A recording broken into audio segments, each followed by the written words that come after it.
Psicoeducação de paz, aquele tema polêmico que todo mundo tem a maior dificuldade de lidar e que muitas vezes é a justificativa para que vocês me digam: Dani, não trabalho mais com criança, não atendo criança porque os pais são os problemáticos e eu tô fora, não quero aborrecimento.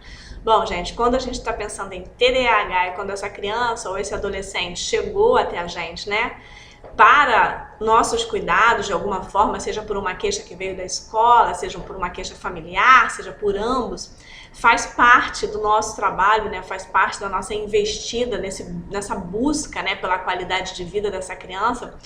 Psicoeducar os pais, isso significa o quê? Tomar uma série de medidas, uma série de providências de forma contínua e renovada e não de forma pontual, que possam auxiliar essa família a lidar com o que está acontecendo. Muitas vezes a família está tomando consciência de que essa criança, de que esse adolescente tem um transtorno de neurodesenvolvimento durante o seu processo de avaliação. Muitas vezes pai e mãe começam a ouvir pela primeira vez algo que eles já vivem no cotidiano sobre os seus filhos, quando eles começam a falar com vocês na entrevista, quando eles começam a falar com vocês na anamnese, e eles começam a perceber o direcionamento das nossas perguntas, a forma como a gente está abordando, e eles finalmente começam a dar atenção e cai a ficha de que, nossa, não é preguiça. Ué, não tem algo aí de, sei lá, e a família começa a ter o quê? Aquelas fichas caindo de que o comportamento do filho dela não é um comportamento normal, não é o comportamento que se espera de crianças e adolescentes daquela faixa etária, não é o comportamento que a gente convencionou como sendo o esperado, e que o desempenho dessa criança na escola ele tem prejuízos, não é porque essa criança não queira, ou porque não tenha inteligência, ou porque seja preguiçosa, desleixada, descuidada, só quer saber de brincar, porque seja avoada, né? A pessoa talvez nunca tenha ouvido os rótulos que ela mesmo diz o tempo inteiro, que ela usa o tempo inteiro para caracterizar o filho, e quando ela começa a falar isso pra gente, né, na entrevista, na anamnese, ela começa a ter a tomada de consciência. E a partir do momento que ela tem essa tomada de consciência, e que você, psicólogo, que você, psicopedagogo, que você, terapeuta, né, da área que for, começa a conduzir, começa a direcionar uma avaliação específica, essa família fica muito assustada. Por quê? Porque se fosse preguiça, eles acreditam que seria mais fácil. Porque se fosse, porque é muito mimado, porque é criado pela minha mãe, porque a avó deixa fazer tudo, deixa não ter rotina. Então, a família fica sempre buscando o quê? Uma resposta fácil. Né? Ela não quer um transtorno de neurodesenvolvimento, nenhum de nós quer um transtorno de neurodesenvolvimento nos nossos filhos, nos nossos sobrinhos, nos filhos dos nossos amigos. A gente quer o quê? Que a criança venha dentro da forma e se comporte exatamente como a gente sonhou. Mas a realidade, ela é bem diferente do plano, do projeto, né? Se a gente pudesse escolher e traçar esse plano e garantir que ele fosse ser seguido, ninguém teria nenhum transtorno de neurodesenvolvimento. Então, a partir do momento que a gente se apropria dos conhecimentos que a gente teve nesse curso, particularmente, né, quando a gente está atendendo crianças e adolescentes, essa aula que é especificamente focada na psicoeducação de pais, a gente tem que, em primeiro lugar, baixar a bola, né, descer a guarda e falar: calma, respira, né? Ainda que para você, terapeuta, as características dessa criança sejam muito gritantes, sejam muito evidentes, sejam muito claras, e que pareça impossível para nós em alguns casos, né? Como essa família não percebeu antes? Como essa escola não percebeu antes? O que está acontecendo, né? Que família desestruturada é essa que permite que uma criança alcance a idade que o nosso aprendente, que o nosso paciente está, sem ter sido acolhido antes, em uma dor que é tão grande, que incomoda a tantos, né? E principalmente que traz prejuízos para essa criança que está com a gente, que traz prejuízo para esse adolescente. Então a primeira coisa é baixar a guarda, tirar todo e qualquer julgamento que a gente tem a respeito do que está sendo, né, trazido para a gente, respirar e orientar essas pessoas. Orientar essas pessoas porque, como vocês já perceberam ao longo do curso, provavelmente essa condição de neurodesenvolvimento é uma condição genética. Provavelmente o TDAH não está acontecendo sozinho nessa pessoa. Existem comorbidades que você já avaliou, que você já percebeu e já encaminhou adequadamente, né? Às vezes para o psicopedagogo, às vezes para o médico neurologista, às vezes para o psiquiatra. Então, é um coletivo, é uma equipe, né? E cada vez que você precisa de um encaminhamento, a família toma um novo golpe. Né? Então não é só isso, então a psicopedagoga não vai dar conta, então a psicóloga não vai dar conta, como assim? Neurologista para quê? Psiquiatra para quê? Mas medicamento por quê? E a família fica cheia de perguntas, né? Uma sessão de psicoeducação não existe isso, né? Não dá pra gente marcar o dia D. E nesse dia eu vou fazer a psicoeducação de paz e vai sair todo mundo mega orientado. E a partir dali o meu aprendente, a minha criança, o meu adolescente vai ter uma família perfeita que vai acolhê-lo em todas as suas limitações e dificuldades. Opa, gente, vamos voltar para o mundo real. Né, o mundo real é uma mãe que acabou de tomar aquele soco no estômago, né, aquela facada no fígado e que está digerindo ainda o fato de que ela ou o pai pode ter passado essa condição. Muitas vezes a família está elaborando o fato de que o pai foi encaminhado para ser avaliado, né? Então a psicopedagoga avaliou o filho e encaminha o pai para fazer a avaliação, porque a mãe o tempo inteiro na entrevista, mas porque o pai é assim, porque o pai sempre foi assim. Ou a própria mãe, porque eu sou assim também, porque... Então você acaba que não adianta tratar só a criança, se é uma família inteira, se é um sistema. Então a família às vezes no TDAH, ela tá desestruturada porque um dos pais, ou ambos, o que é bastante grave, ou ambos são TDAH também. Então não tem como a gente pensar em cuidar dessa criança ignorando as demandas de pai e mãe. Então encaminhar pai e mãe para terapia, encaminhar pai e mãe para avaliação de TDAH, encaminhar pai e mãe para se cuidar, no sentido de que somente cuidando de todos os TDAHs da família teremos algum tipo de resultado proveitoso. Então, o primeiro passo da psicoeducação é essa orientação de que a condição possivelmente é genética, caso os pais tenham trazido esse tipo de informação de que um dos dois é assim também.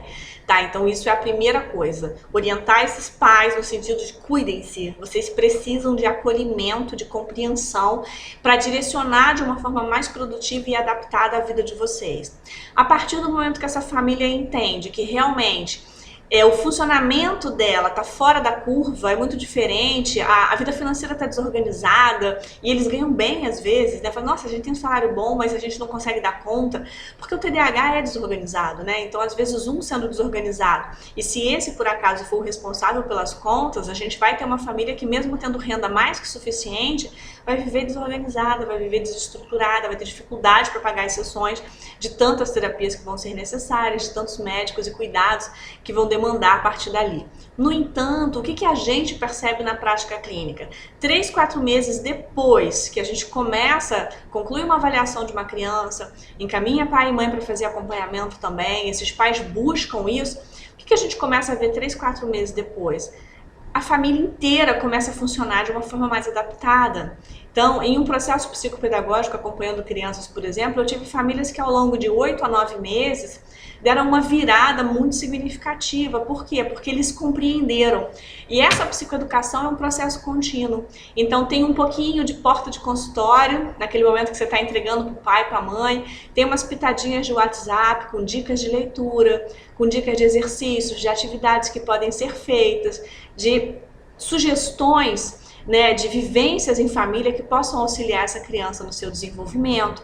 Então a gente vai trabalhando não só em um grande momento no dia D da psicoeducação, mas a gente vai trabalhando a cada sessão com a criança ou com o adolescente e rapidamente na despedida ali na porta do consultório com os pais, dando uma dica de algo que se percebeu na criança que pode ser trabalhado de uma forma diferenciada. Vocês vão visualizar depois na aula de intervenção, ou talvez já tenham visualizado, né? Alguns invertem aí a ordem que estão assistindo, uma série de sugestões de atividades. Vocês podem usar essas sugestões também para que os pais tenham recurso, né, para lidar com essa criança. Mas essa psicoeducação vai contar principalmente com o quê? Lembretes de características que representam o cerne do TDAH.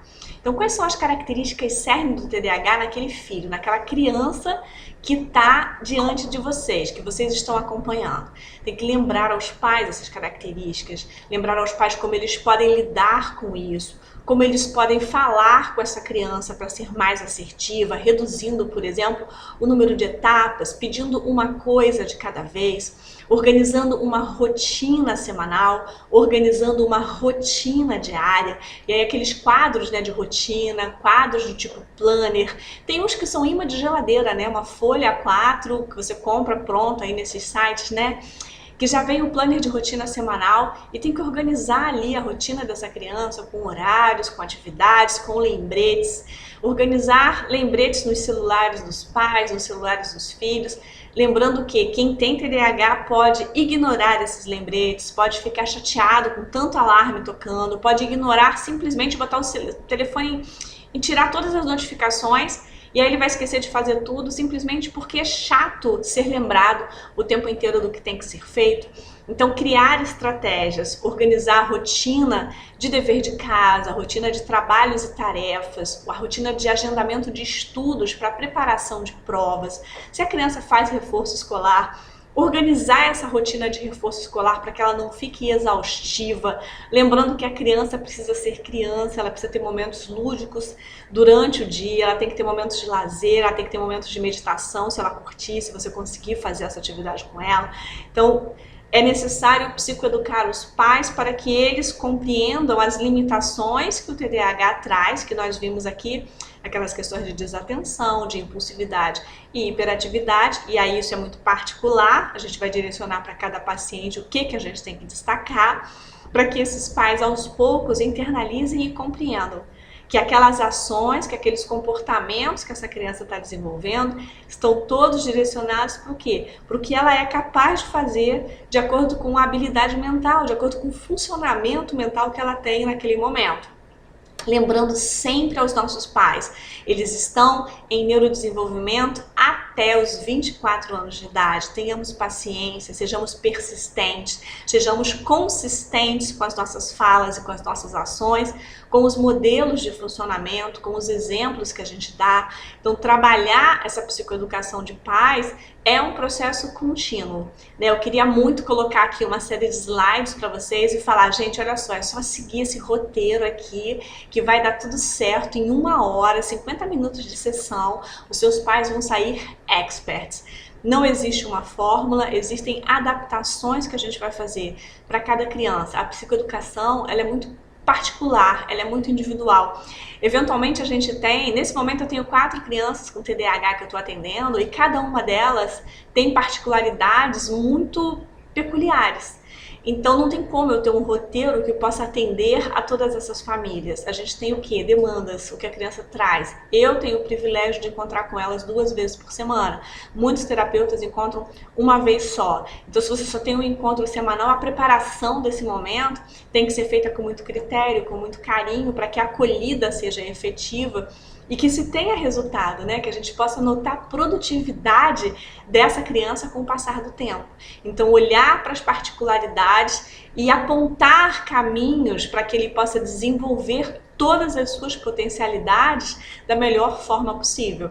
Quando a gente começa a mostrar para os pais que existem caminhos, que falar de uma forma mais tranquila, de uma forma mais assertiva, usando uma comunicação não violenta, reduzindo castigos e punições que infelizmente são muito frequentes quando a gente está lidando com a realidade do TDAH. Então a gente cria um ambiente, a gente cria um cenário para que esses pais acolham a demanda de neurodesenvolvimento, cientes de que nós temos até pelo menos uns 20, 24 anos de idade para trabalhar e ajudar essa criança, esse adolescente a se tornar um adulto funcional, a se tornar uma pessoa capaz de interagir com o mundo de uma forma positiva, produtiva, né? E com desempenho máximo alcançado, o que é uma grande preocupação dos pais. Então, trabalhar essa psicoeducação é um trabalho individual, né, com cada criança, mas sempre focado no que a avaliação apontou para você, quais são as grandes dificuldades, quais são os grandes desafios.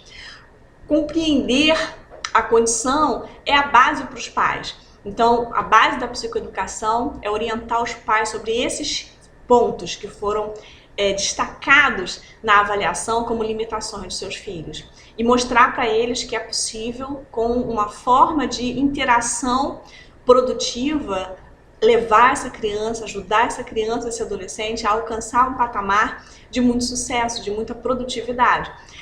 Muitas vezes os pais rejeitam, eles não querem se acalmar, eles não querem parar de brigar, eles não querem tirar os castigos, eles não querem lidar com a situação porque eles estão negando o fato de que existe uma condição de neurodesenvolvimento. Então a psicoeducação também é quebrar barreiras, aos poucos, de forma progressiva. Então por isso que uma vez feita, ela não estará pronta, a gente vai ter que trabalhar isso a cada sessão, o tempo inteiro, tentando sempre levar para essa família as melhores estratégias para lidar com o que está acontecendo, para que essa criança se sinta acolhida e respeitada dentro das suas limitações. Ela vai alcançar, ela vai superar, ela vai conseguir desenvolver caminhos para estudar, para respeitar o espaço do outro, para controlar, né, essa impulsividade, para tentar direcionar o foco com as estratégias que vocês vão fazer, com o trabalho que é feito, nos casos mais graves, com o auxílio do medicamento.